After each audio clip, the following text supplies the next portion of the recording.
Notre page magazine et aujourd'hui on s'intéresse à l'association Perchebois, créée en 1997.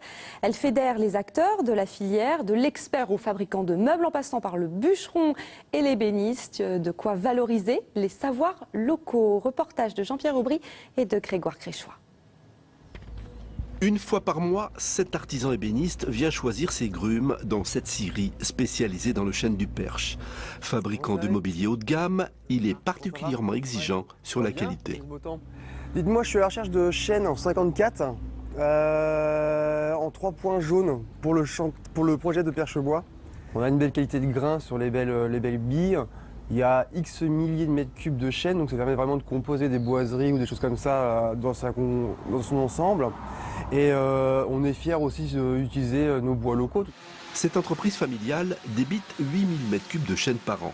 Elle est aussi cofondatrice de l'association Perchebois, créée en 1997, qui fédère une soixantaine de professionnels de la filière bois, dont la plupart s'approvisionnent dans la scierie, qui essaie de leur garantir des prix préférentiels malgré la pression des Chinois.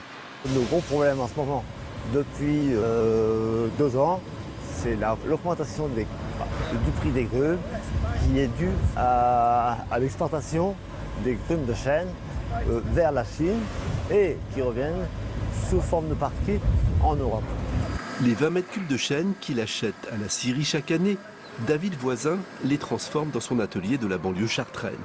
Diplômé de la prestigieuse école Boulle, la référence dans l'enseignement des arts appliqués, il préside aussi depuis 3 mois l'association Perchebois. Avec une dizaine de salariés, il conçoit des structures en chêne du Perche où l'ancien et le moderne se mélangent, comme dans cette bibliothèque géante. Le projet est de reprendre des motifs du château de Versailles. Donc les moulures, les demi-cintres qu'on peut voir sur les plans, les croquis qu'on a fait, sont des copies réadaptées par rapport à l'environnement qu'on a sur place. Donc nous on dessine à la main toutes les boiseries, on repère tout ça. Et là, avec toute l'équipe, on va refabriquer des boiseries de type ancien, mais avec une technologie un peu plus moderne, parce qu'on est obligé de réadapter un petit peu le savoir-faire qu'on a perdu dans nos métiers artisanaux.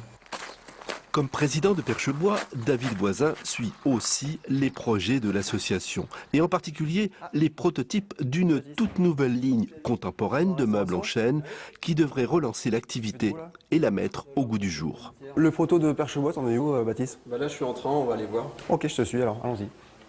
Dans la lamelle de bois que j'ai collée. S'il y a plusieurs épaisseurs, ça va se tenir à mon avis. Ouais.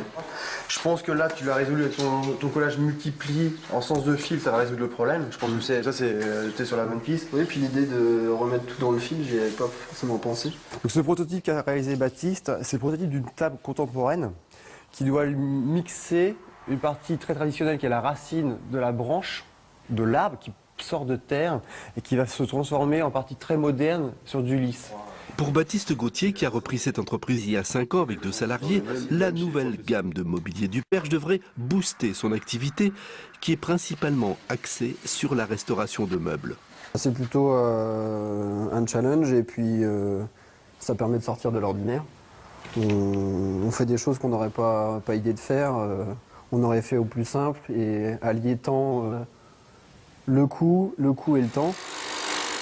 Hubert Germont, lui aussi adhérent de l'association Perchebois, travaille comme les autres le chêne du Perche.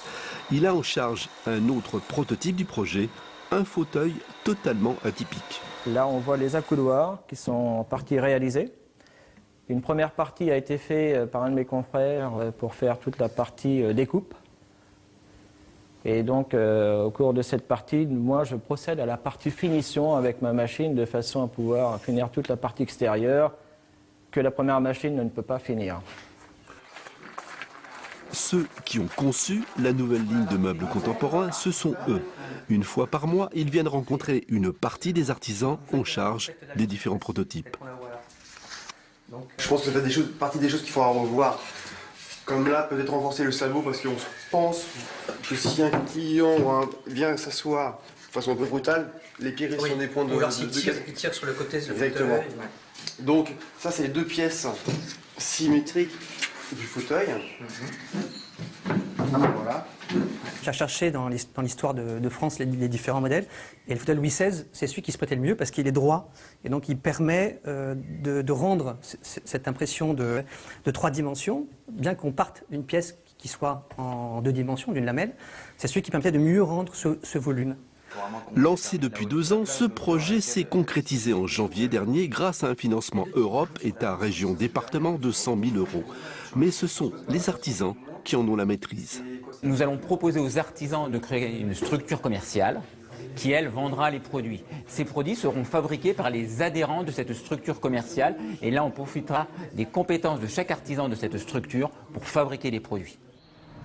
La future ligne contemporaine du Perche devrait aussi intégrer une autre essence locale, le robinier, utilisé par quelques artisans pour le mobilier extérieur.